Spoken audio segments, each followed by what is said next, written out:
The seat was uncomfortable, and Ambassador Idris Vasquez had decided long ago that this was on purpose. She sat in the very last row of the Grand Senate chamber on the orbital station called Threshold, a massive ring of metal and light that floated between 3 stars at the center of known space.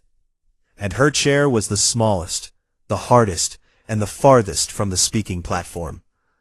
This was where they put humanity. The Galactic Concord had 4,200 member species, and each one had a seat in this enormous chamber that stretched so wide that the far walls disappeared into a blue haze.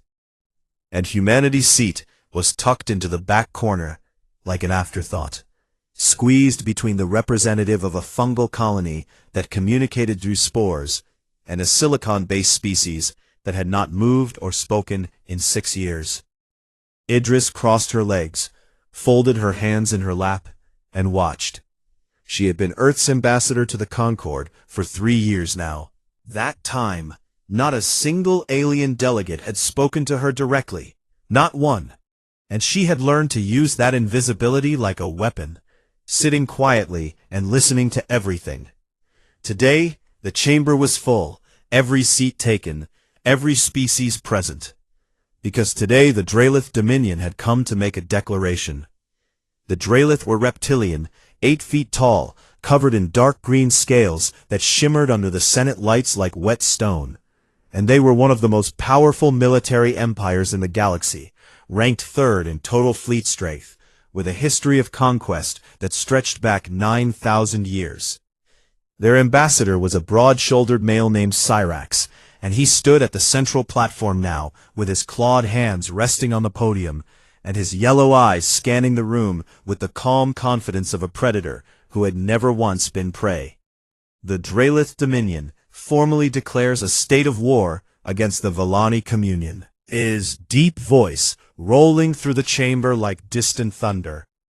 Under the provisions of the Accords of Engagement, Section 12, Subsection 4, Territorial Expansion through Sanctioned Military Conflict. A murmur passed through the Senate, but it was not a murmur of shock. It was a murmur of resignation, because everyone had seen this coming. The Villani were aquatic beings, graceful and intelligent, with translucent skin and bioluminescent patterns that pulsed with their emotions, and they controlled a cluster of water-rich systems on the edge of Draelith space that the Dominion had been eyeing for decades. But the Villani had no real military, no warships worth mentioning, no history of violence. They were scholars, artists, healers, and everyone in the Senate knew they could not win this war. The Villani speaker, a tall and slender female named Luminara, rose from her seat, and the lights along her body flickered in rapid patterns of blue and white that Idris had learned to read as deep distress. "We ask the Concord for aid," Luminara said, her voice soft and trembling through the translation system. "We ask any willing species to stand with us under the mutual defense provisions of the Accords." Silence. Idris watched the room carefully. She watched the Thessari delegation, ancient insectoid beings who were the oldest species in the Concord, and they did not move. She watched the Corvani, massive armored beings who commanded the largest fleet in the galaxy, and they looked away. She watched 100 other species, some powerful enough to challenge the Draelith without breaking a sweat, and not one of them spoke. Because the math was simple. The Villani had nothing worth dying for, and the Draelith had everything worth avoiding, and so the galaxy sat on its hands and let it happen, the way it always did. Luminara's lights dimmed to a pale, hopeless gray, and she began to lower herself back into her seat. "Earth volunteers." The words were quiet, spoken without drama, and for a moment it seemed like no one had heard them. But then heads began to turn, thousands of alien eyes searching the chamber for the source of the voice, and they found Idris Vasquez, still sitting in her tiny chair in the back row, her hand raised just slightly above her shoulder. The silence that followed was different from the one before. It was not the silence of indifference, but the silence of confusion, because no one had expected the humans to speak at all, let alone to volunteer for a war. Cyrax, the Draelith ambassador, turned his massive head toward the back of the chamber and stared at Idris with those cold yellow eyes. And then he did something that every species in the room understood. He laughed. It was a deep rumbling sound, almost a growl, and it echoed off the walls of the Senate chamber. And within seconds, other delegates were laughing too. The Sari, even species that Idris had never seen express any emotion at all. The humans, Cyrax said, shaking his head slowly. The little Earth species that has been in the Concord for, 11 years. With their 40 ships and their borrowed technology, they want to fight the Draelith Dominion. He looked directly at Idris and bared his teeth in what passed for a Draelith smile. That is adorable. More laughter. It filled the chamber like a wave, and Idris sat perfectly still through all of it, her face calm, her eyes steady, her hands folded. She did not flinch, she did not blush, she did not look away. She simply waited for the laughter to end, the way a person waits for rain to pass. And when the chamber finally fell quiet again, she spoke once more. Earth volunteers, she repeated, in exactly the same tone, as if she were confirming a lunch reservation. Then she sat back in her chair and said nothing else. Moved on to other business. The Draelith filed their formal war declaration. The Violani formally accepted humanity's offer of alliance, with visible confusion, and the session ended the way every session ended, with thousands of aliens filing out of the chamber, talking among themselves, and paying no attention to the small human woman in the back row. But Idris was not thinking about the Senate anymore. She was thinking about a conversation she had already had 3 days ago with Earth's Secretary General, a quiet, gray-haired woman named Adaeze Okonkwo, who had spent 30 years in military intelligence before entering politics. And Idris was remembering what Okonkwo had told her when the intelligence reports first suggested the Draelith would target the Violani. They will laugh at us, Idris had said. Good, Okonkwo had replied. They outnumber us 30-1. Even better. The entire galaxy thinks we are nothing. Smiled, a small, cold, patient smile, and said, That is the most dangerous thing a species can think about us. Now, as Idris walked through the corridors of Threshold Station back toward the small, cramped office that the Concord had assigned to humanity's delegation, she pulled out her communicator and sent a single encrypted message to Fleet Admiral Kofi Osei, who was waiting with the Terran Expeditionary Force at the edge of Vilani space. The message was short. They laughed. You are clear to proceed. 6 hours later, in a quiet briefing room aboard the flagship TSS Endurance, Admiral Osei stood before his 40 ship captains and looked at each of them in turn. These were not the biggest ships in the galaxy, not the fastest, not the most heavily armed, but every captain in this room had been selected for one specific quality that no alien species had ever thought to test for: adaptability. Here is what we know, Osei said calmly. Draelith have 1,200 warships, 9,000 years of military tradition, and the absolute certainty that they cannot lose to us. And that certainty is going to be the first thing we take from them. The Violani border station was a beautiful thing, a spiraling structure of glass and living coral that floated in the pale blue light of a binary star system, and Admiral Kofi Osei hated it immediately, because it had no armor, no weapons, and no blast doors, which meant it had been built by people who had never once imagined someone might try to kill them. That was about to change. He stood in the station's command center with his hands clasped behind his back, listening to Violani speaker Luminara explain the rules of the war that was about to begin. And with every word she spoke, he felt the weight of the task ahead settle deeper into his bones.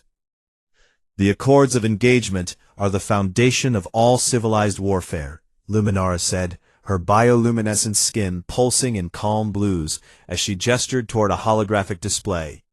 Both sides agree on the location of battle in advance.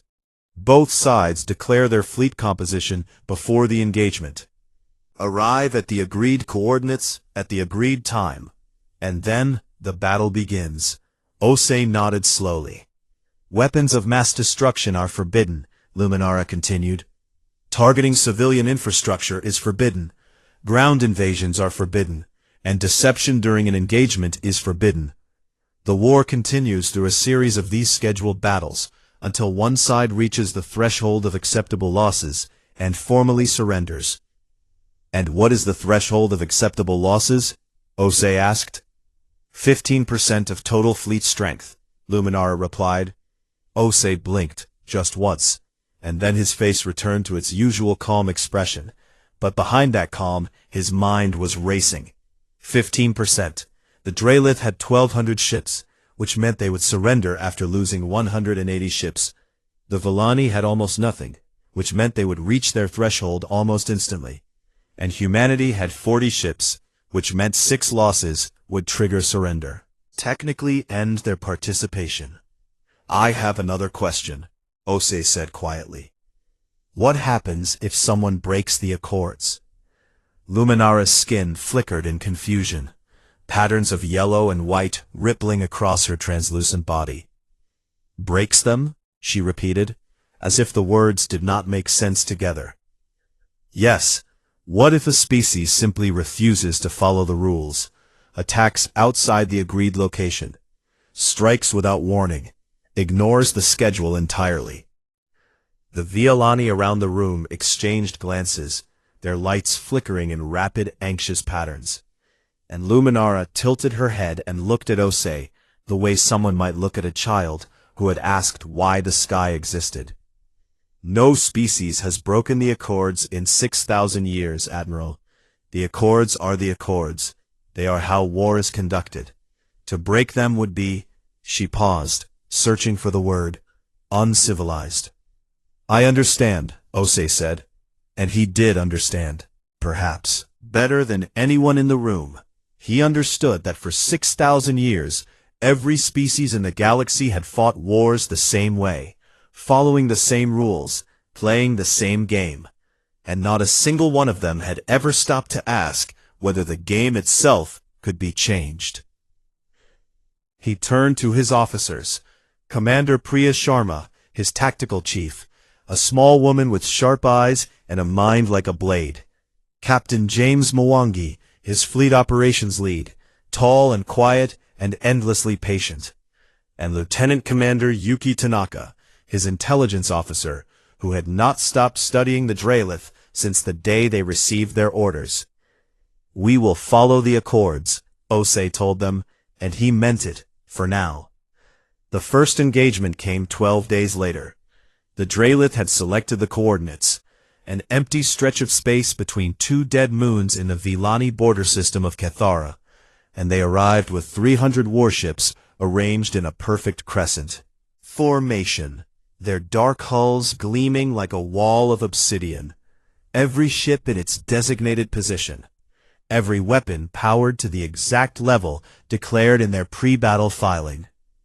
Against them stood 40 human ships. The Drelith fleet commander, a veteran named Thal, opened a communication channel and performed the traditional pre-battle greeting, a formal exchange of fleet compositions and tactical honors that had been part of galactic warfare for millennia. Osei responded with a polite nod and the phrase, acknowledged, nothing more. Thal waited for the rest of the greeting, the declaration of tactical philosophy, the naming of honored ancestors, the ceremonial challenge, and when none of it came, his scales darkened in what the intelligence file said was irritation. The battle began, and from the very first minute, something was wrong. The human ships did not behave the way ships were supposed to behave. They did not form neat lines or elegant crescents. They did not maintain consistent spacing or follow predictable attack vectors. Instead, they scattered like startled birds, and then reformed in patterns that seemed random, but somehow always left them in exactly the right position at exactly the right time. Commander Sharma had spent 3 months studying every recorded galactic battle in the Concorde's archives. Thousands of engagements across 6,000 years. And she had noticed something that no alien strategist had ever noticed, because no alien strategist had ever needed to. Every species fought the same way. The formations were different, the weapons were different, the ships were different, but the underlying logic was identical. Advance, engage, absorb losses, calculate remaining strength, decide whether to continue or concede. It was mathematics, not warfare. It was accounting with plasma cannons. And Sharma had designed human tactics to be the opposite of everything the galaxy expected. The human ships concentrated fire in rotating groups of 5, targeting a single drylith ship at a time with overwhelming force, then breaking apart before the drylith could respond, then reforming somewhere else and doing it again. It was fast, chaotic, and deeply confusing to a species that had spent 9,000 years fighting enemies who stood still and traded volleys. Thal's fleet lost 40 ships in the first engagement. The humans lost 3. When the battle ended at the scheduled time, Thal sat in his command chair and stared at the tactical display for a long time. And then he sent a message to the Drylith High Command that said simply, "The humans fight strangely. Send more ships." He was not afraid, not yet, because the Drylith had fought 1,000 wars and won nearly all of them, and losing 40 ships to an unusual tactic was an inconvenience, not a crisis. And surely the humans had simply been lucky. Endurance. Osei sat alone in his quarters and looked at a tactical holomap that covered the entire table in front of him. But he was not looking at the battlefield they had just left. He was looking at everything else. 9 star systems of Drylith military infrastructure glowed in soft red light on the display. Supply depots, fuel stations, communication relays, shipyard facilities, all of them far from any designated battlefield, all of them undefended, all of them connected by supply routes that stretched across Drylith space like the veins of a living body. Osei had not been fighting a war today. He had been running a test. Every maneuver, every formation, every attack pattern his ships had used in the battle against Thal had been designed to answer specific questions. How fast did the Drylith react to unexpected movement? How long did it take them to adapt to a new tactic? What happened to their coordination when their formations were disrupted? And most importantly, what did they do when something happened that was not in their ancient playbook? The answers were exactly what Osei had hoped for. They froze, just for a moment, just for a heartbeat. But they froze because they had never in their 9,000 years of warfare encountered an enemy that did not follow the script. And that heartbeat of hesitation was all Kofi Osei needed. He reached forward and tapped one of the glowing red markers on the map. A fuel depot in the Sereth system, 6 light-years behind the Drylith front line, completely unguarded because no civilized species would ever think to attack a target that was not on the agreed battlefield. "Sharma," he said into his communicator. "Admiral, begin Phase 2 planning. 12 simultaneous targets. I want the wolf packs ready in 30 days. There was a pause on the other end. Just a moment, and then Sharma's voice came back, steady and sure. "Admiral, 30 days. Osei closed the map and sat back in his chair. Outside the viewport, the stars burned cold and ancient and endless. And somewhere out there, 1,200 Drylith warships were preparing for the next scheduled battle, confident that the war would go the way wars had always gone.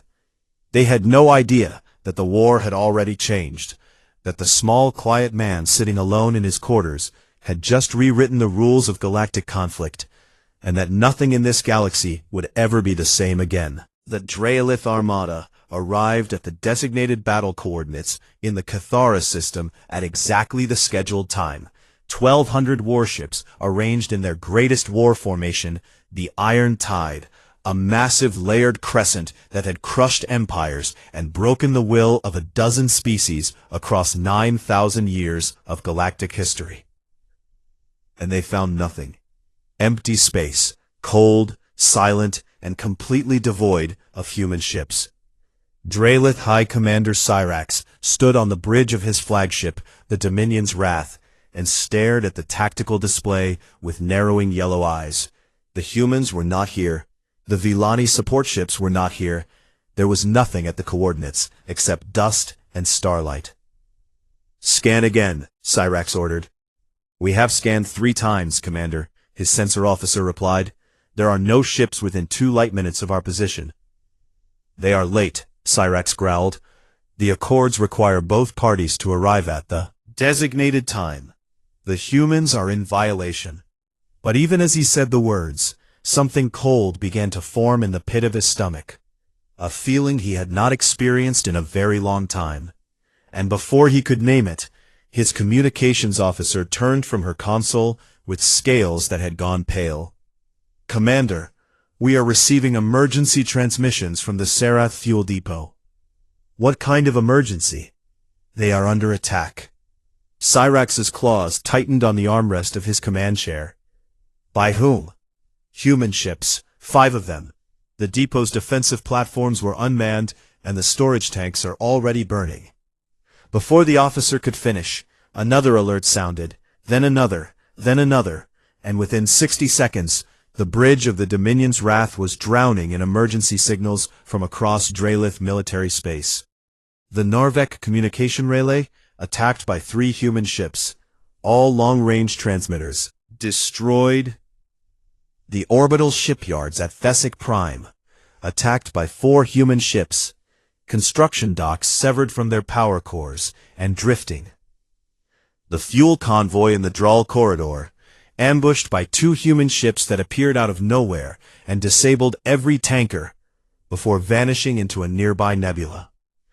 The deep space sensor array at Korath Station, gone, just gone, reduced to floating debris in under 4 minutes. 9 different star systems, 12 simultaneous strikes, 37 human ships moving like ghosts through Drelith territory that no enemy had ever touched, hitting targets that no enemy had ever thought to hit, and by the time Cyrax understood what was happening, it was already over. The humans had not come to the battlefield because the humans had decided that the battlefield was everywhere. Cyrax stood on his bridge, surrounded by 1,200 of the most powerful warships in the galaxy, and not one of them mattered. The war was not here. The war was in the supply lines and the fuel depots and the communication networks and the shipyards that kept an empire running. And the humans had ripped through all of it in a single coordinated night. He had not lost a single warship. His fleet was untouched, perfect, magnificent, and completely useless. Because a fleet without fuel cannot fly, a fleet without communications cannot coordinate, and a fleet without shipyards cannot repair.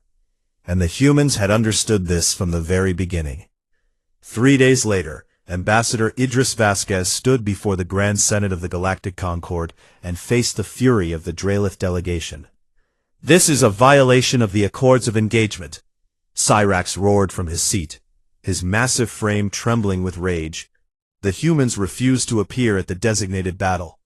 They attacked military installations outside the combat zone. They used coordinated deception to mislead our forces. Of these actions is a direct violation of civilized warfare. The Senate chamber buzzed with anxious energy, 4,200 species watching, murmuring, their translators struggling to keep up with the overlapping conversations, because this had never happened before. Not in 6,000 years. No one had ever been accused of breaking the Accords, because no one ever had. Vasquez waited for silence, the way she always did, patient, calm, her dark eyes steady, and when the chamber finally quieted, she spoke. "I would like to address each accusation individually, with the text of the Accords displayed for the Senate's review." She activated the holographic display at the podium, and the full text of the Accords of Engagement appeared in glowing letters above her head. Thousands of pages of rules and protocols that had governed galactic warfare since before humanity had discovered fire. "First," she said, "the accusation that we refuse to appear at the designated battle. Section 12, subsection 7 of the Accords, states that both parties must deploy forces to the agreed coordinates. It does not state that a party must deploy all of its forces. The Terran Expeditionary Force deployed 3 ships to the Cathara coordinates at the scheduled time. They arrived, scanned the area, recorded the Drelith fleet's presence for official documentation, and departed. We were there. We simply did not stay. A ripple of murmurs passed through the chamber.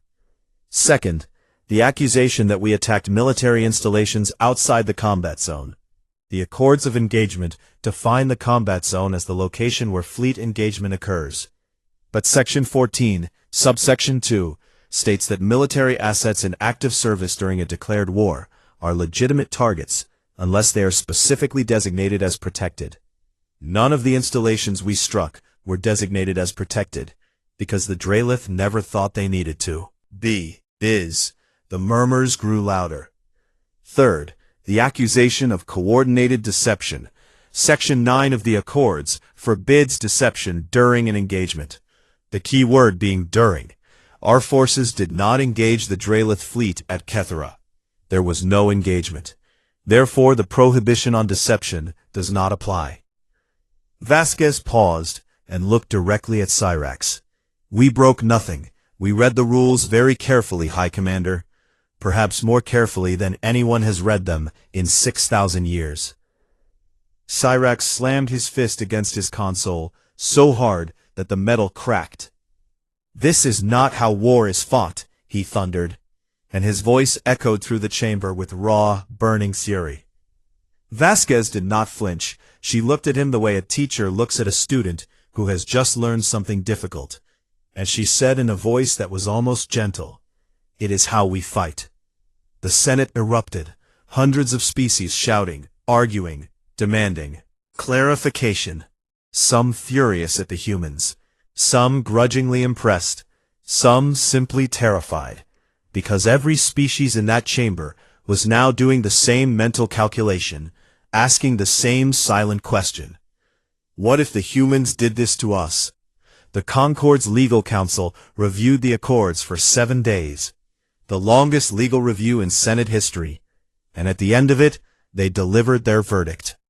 The humans had violated nothing. Every action the Terran Expeditionary Force had taken was technically, precisely, perfectly within the written rules of the Accords. The rules had simply never been tested by a species that thought the way humans thought. A species that looked at a system of rules and saw not boundaries to be respected, but edges to be found.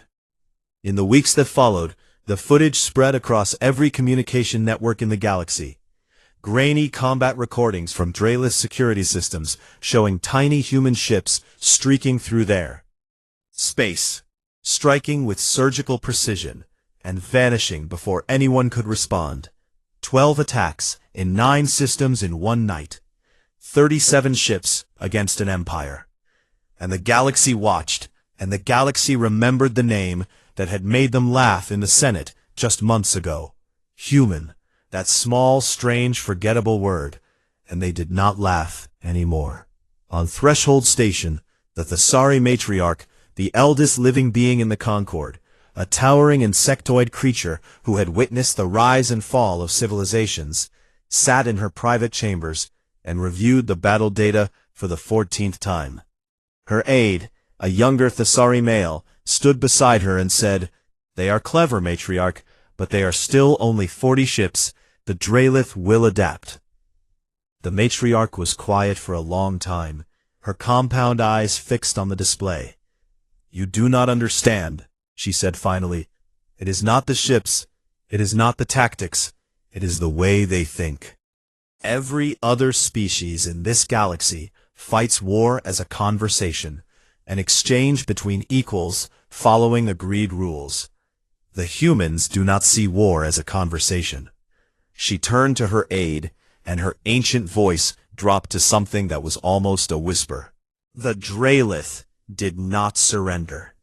Cyrax had rebuilt, furiously, desperately, with the kind of pride that refuses to bend even when the bones are already breaking.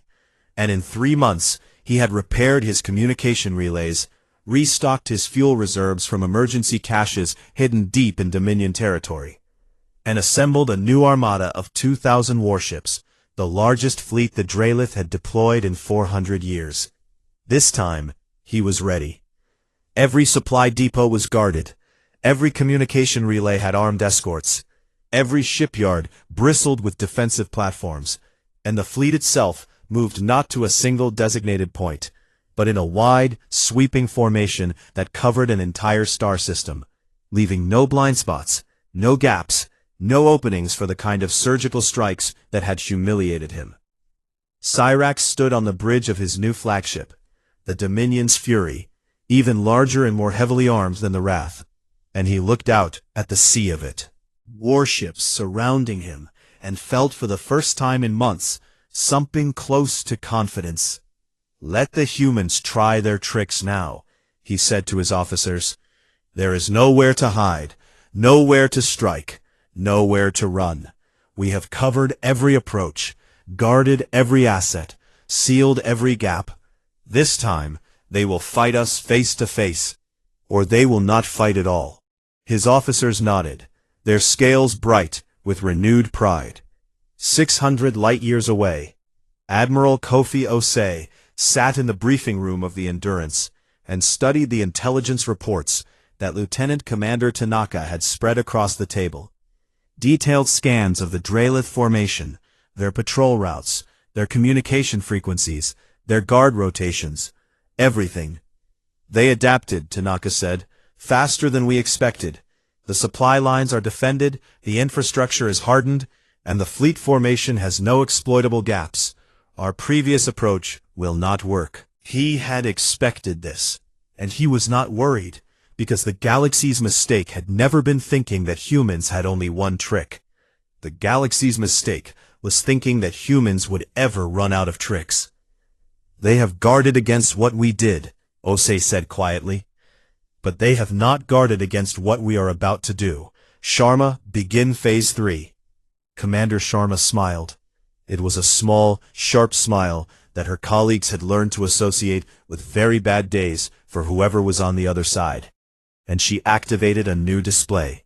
"Phase 3, she said, psychological warfare."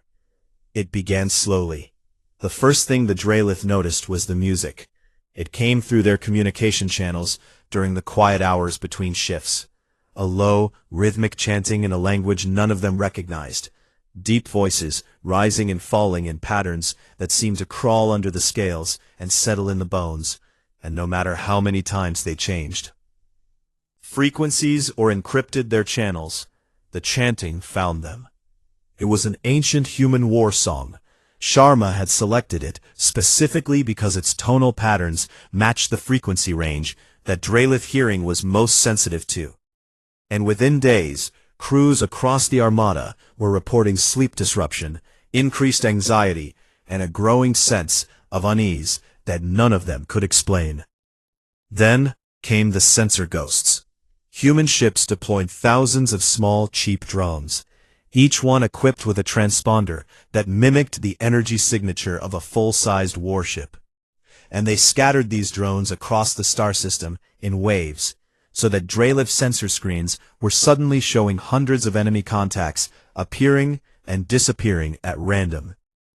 The Drelith captains began jumping at shadows, sending squadrons to investigate contacts that turned out to be nothing, diverting patrols to chase phantom ships, and every time they moved to respond to a false signal, their formation shifted, their spacing changed, and their carefully constructed defensive network developed tiny temporary gaps. Gaps that Osei's intelligence team mapped with perfect precision. But the thing that broke them, the thing that no Drelith officer would ever speak about afterward without their scales going pale, was the shuttle. It was a single, unarmed human transport shuttle, small enough to fit inside a Drelith cargo bay, and it flew directly into the heart of the Drelith formation, moving slowly and making no attempt to evade, broadcasting on every frequency. The message it carried was simple, spoken in flawless Drelith by a human linguist who had spent 3 months studying not just the language, but the culture, the social structure, the deepest fears of a species that had built its entire civilization on the idea that their homes and their young were untouchable. We know the name of High Commander Cyrax's broodmother. Know the location of the Dominion's egg vaults on Dralith Prime. We know the rotation schedule of the vault guards and the access codes to the outer chambers. Go home. Protect what matters. This war is not worth what you will lose. It was a lie. Humanity knew none of these things, but the Dralith did not know that, and the effect was devastating. The shuttle was destroyed within minutes, but the message had already been heard by every ship in the fleet, and the damage was done, because the Dralith were not just warriors, they were parents, and the thought that an alien species might know how to reach their eggs, the most protected, most sacred thing in their civilization, turned professional soldiers into terrified guardians. Captains began sending frantic messages to Dralith Prime, demanding confirmation that the egg vaults were secure. Officers argued with each other about whether to stay or return home, and the fleet that had been a wall of iron. Discipline became a churning mess of fear, suspicion, and broken trust. That was when Osei struck. Not with all 37 ships, with 12, moving in 3 groups of 4 through the gaps that the Phantom drones had created, and the panic had widened. And they did not come to destroy. They came to blind. Sharma had designed the attack with a surgeon's precision. Each group targeted a specific set of ships in the Dralith command structure, flagships, communication hubs, and fleet coordination vessels, and instead of firing kill shots at their hulls, the human ships used focused electromagnetic pulses and precision kinetic strikes to destroy sensor arrays, communication dishes, and engine control systems. They did not kill ships, they crippled them. In 40 minutes, 200 Dralith warships went dark, not destroyed, not burning, not dead, just blind, deaf, and drifting, their crews alive and unharmed, but completely unable to see, hear, or move, floating in the void like stones at the bottom of a river. And those crews, thousands of Dralith soldiers, trapped in functioning ships that could not function, did exactly what Osei knew they would do. They activated their emergency distress beacons. 200 distress signals, each one carrying the desperate voices of Dralith officers calling for help, hit the fleet simultaneously, and the remaining 1,800 ships heard their comrades screaming in the dark, and did not know if it was an attack, a trap, or the end of everything. The formation collapsed. Ships broke away to rescue their blinded comrades. Other ships fired at sensor contacts that turned out to be their own vessels. A Dralith destroyer accidentally rammed a cruiser during a panicked course correction. And through it all, the chanting continued on every frequency, low and steady and relentless, like a heartbeat counting down to something terrible. Cyrax screamed. Orders from the bridge of the Fury, but his fleet could not hear him. The communication relays closest to his flagship had been the first things the humans destroyed. And he stood there, the greatest military commander of the galaxy's third most powerful species, surrounded by 2,000 warships, and he could not control a single one of them. The war ended 6 hours later. The Dralith High Council, watching the chaos unfold from Dralith Prime, overrode Cyrax's authority and transmitted a surrender on all frequencies, unconditional, immediate, and desperate, because they had seen what the humans had done with 37 ships, and they could not stop imagining what humanity might do with 300, or 3,000, or 30,000. The Violani Communion was saved. Their systems were safe, their people were safe, their future was secure. And Luminara sent a message to Admiral Osei that was just 3 words in Violani, which translated roughly as, "Our light thanks you." But the celebration was quiet.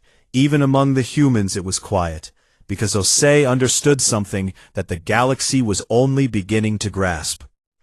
The rest of the Concord had watched, 4,200 species had witnessed a Class 9 primitive, the lowest possible ranking, the species that everyone had laughed at, take apart the galaxy's third most powerful military in 6 months, with 40 ships and no advanced technology. And they had seen the way the humans fought, not with honor, not with ceremony, not with the polished traditions of civilized warfare, but with creativity, deception, psychology, and a relentless, adaptive intelligence that treated every obstacle as a puzzle and every rule as a suggestion. And now every single one of those 4,200 species was asking itself the same question. On Threshold Station, the inner council of the Galactic Concord, the 12 most powerful species, the ones who truly ran everything, gathered in a sealed chamber that no human had ever entered, and the Thessary matriarch looked around the room at the most powerful beings in the galaxy and asked the question that none of them wanted to answer.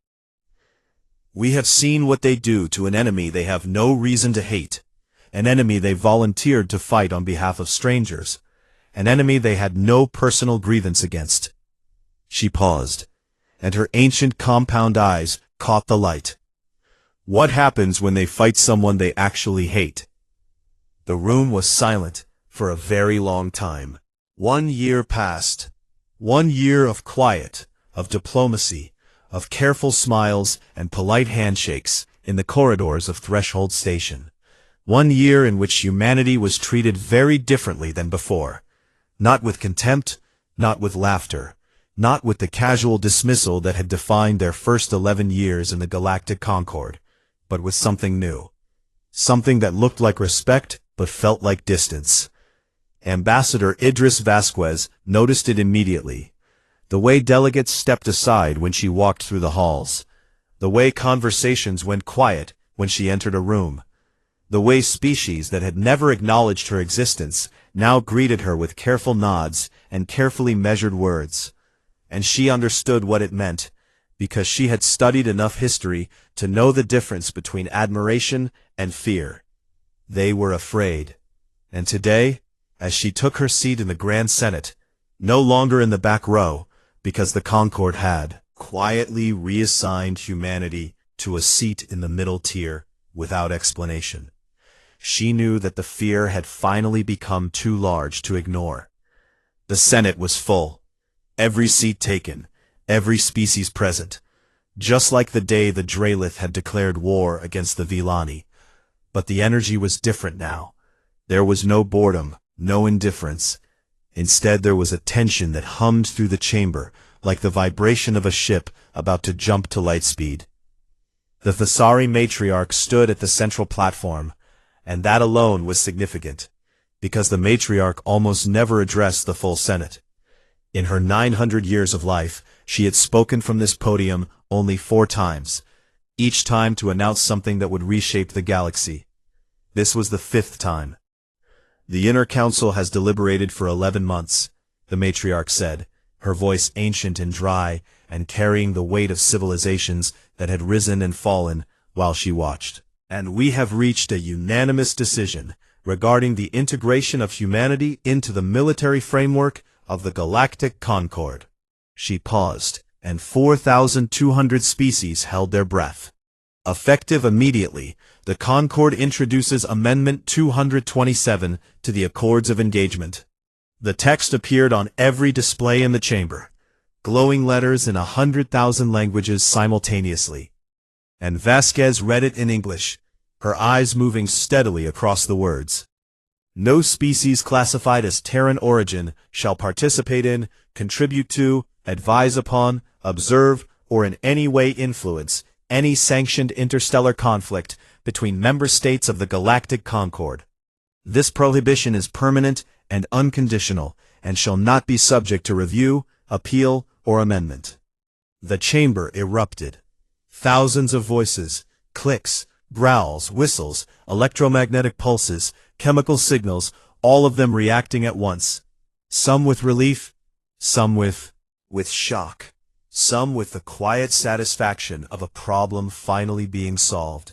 And through it all, Vasquez sat perfectly still in her new seat in the middle tier, and read the amendment again, slowly, carefully, the way she had once read the accords themselves. Humanity was banned from all wars, permanently. Not punished, not sanctioned, not restricted, banned. As if they were not a military threat to be managed, but a force of nature to be avoided, like a black hole or a supernova or the collapse of a star. Something that civilized species simply agreed to stay away from. The matriarch looked toward the human delegation and said, "The ambassador from Earth is invited to address the Senate." Every eye in the chamber turned to Vasquez.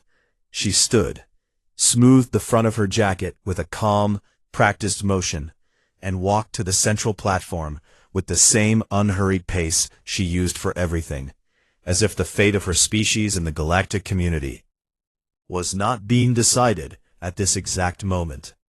She reached the podium, looked out at the sea of alien faces, and was quiet for a long time. Then she said, "Is this because we lost?" Silence. Absolute, ringing silence. And then, from somewhere in the middle of the chamber, a short bark of nervous laughter. And then more laughter, scattered and uncertain, the kind of laughter that comes when someone says something that is funny, precisely because it is not funny at all. Vasquez waited for the laughter to die, and then she spoke again. "I want to tell you something about my species," she said, "because I think you deserve to understand what you are afraid of." She looked around the chamber, at the Dralith delegation, sitting stiff and silent, at the Villani, their lights pulsing in anxious blues, at the Thessari matriarch, who watched her with ancient, unreadable eyes, at the Corvani, the silicon beings, the fungal colonies, the gas giant dwellers, thousand strange and beautiful forms of life that filled this room. "Every species in this chamber evolved to survive their world," she said. "The Dralith evolved on a planet of volcanic deserts and became strong. The Corvani evolved on a high-gravity world and became armored. The Thessari evolved in vast underground networks and became patient. Each of you adapted to your world, and your world shaped you." She paused. "Our world tried to kill us." The chamber was very quiet. Earth is what your scientists classify as a Class 12 death world, a planet with extreme temperature variations, unpredictable weather patterns, tectonic instability, a thin atmosphere, predators on every continent and in every ocean, microscopic organisms that can destroy us from the inside, and a star that bombards us with radiation. And we did not evolve to dominate this world the way the Dralith dominated theirs. We did not evolve armor like the Corvani, or patience like the Thessari. Thessari. We evolved something else entirely. She leaned forward slightly. We evolved to adapt, to change, to look at any problem, any threat, any enemy, and find a way. Not the honorable way, not the traditional way, not the civilized way, just a way. Any way, whatever it takes. We are endurance hunters. Our ancient ancestors did not kill their prey with strength or speed. They chased it, for hours, for days, across burning plains and through freezing nights. They chased it until it collapsed from exhaustion, because the one thing humans can do better than almost any creature on our world is refuse to stop. She straightened. We learned deception before we learned writing. We painted our faces, set traps, lured animals into pits, pretended to be weak, so our enemies would come close. Lying is one of the first skills a human child develops, and we consider it so natural that we had to invent entire moral systems just to remind ourselves not to do it. We industrialized killing before we industrialized anything else.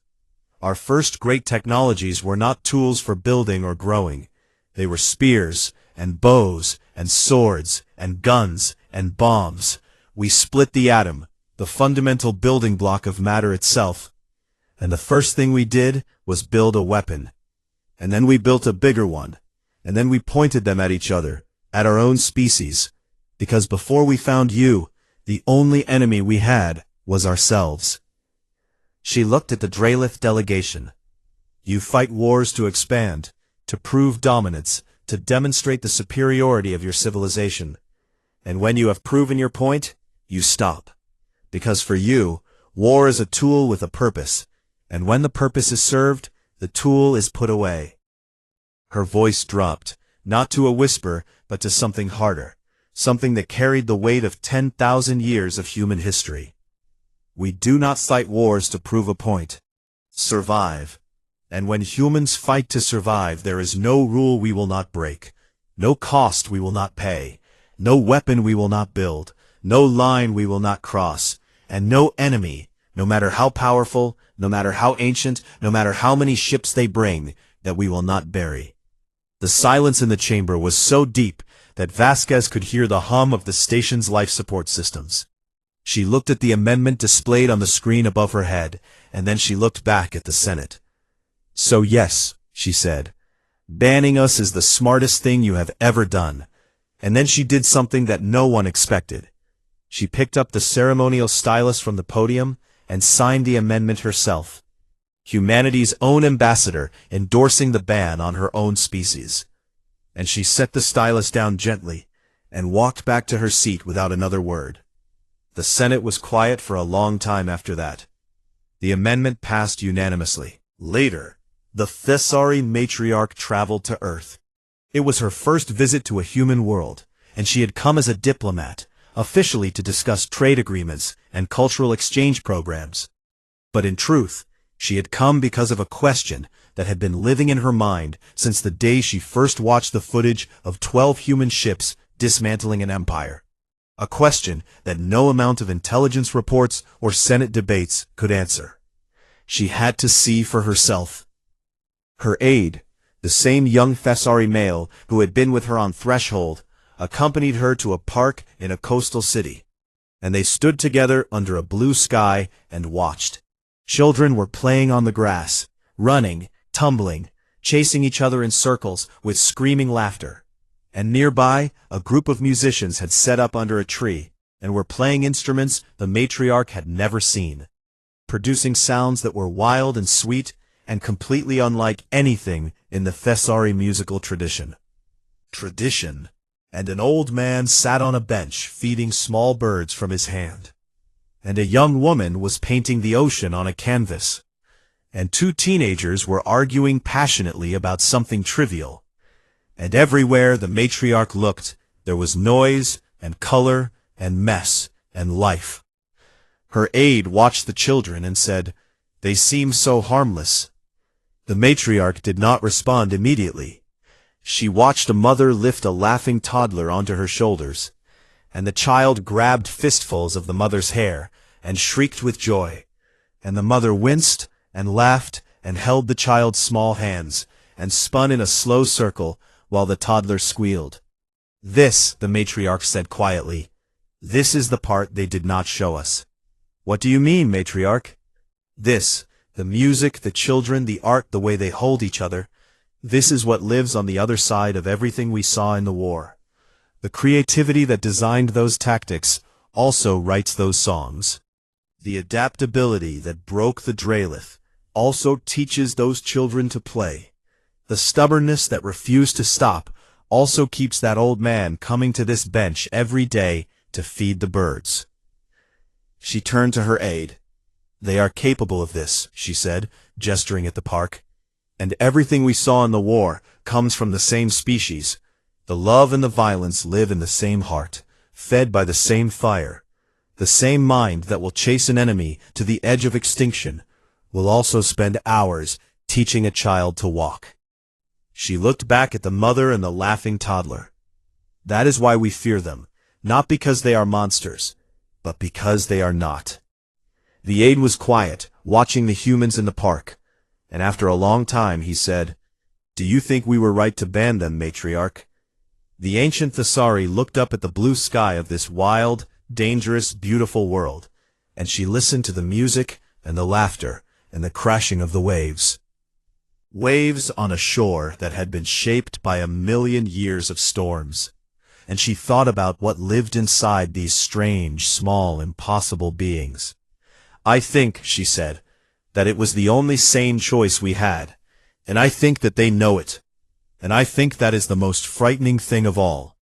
Somewhere in the park, a child laughed, and the sound carried across the grass like a promise, or a warning, or both.